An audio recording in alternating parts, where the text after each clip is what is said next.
What's up guys, and welcome back to my List MK1 video. Today, we're going to discuss why the new timeline Havik isn't the Havik we all know and love. There's actually a bunch of evidence as to why this is the case, and I personally think that a lot of the issues players have with this new Havik will make a lot more sense after this video. It's pretty common knowledge at this point that Dairyu is Havik. It originally just seemed like a smart choice to combine Dairyu with Havik, as Dairyu himself didn't have much substance as a character, so making them both the same character elevated them both in a way. But instead of just being a way to have Havik have a better backstory, it seems that this all just may be another result of Liu Kang's timeline change, like how Kuai Liang is now Scorpion, for example.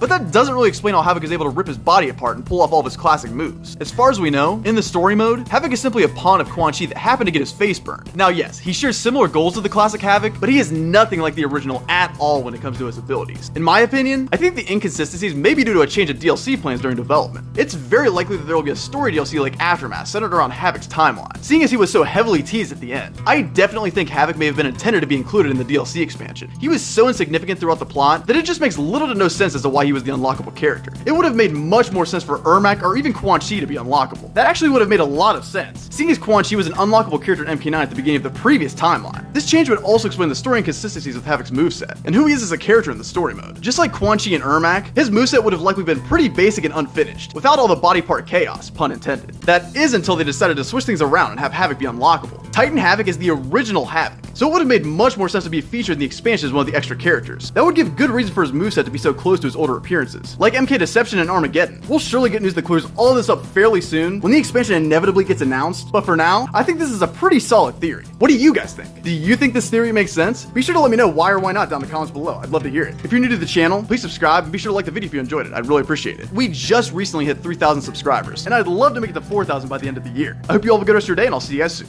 Peace.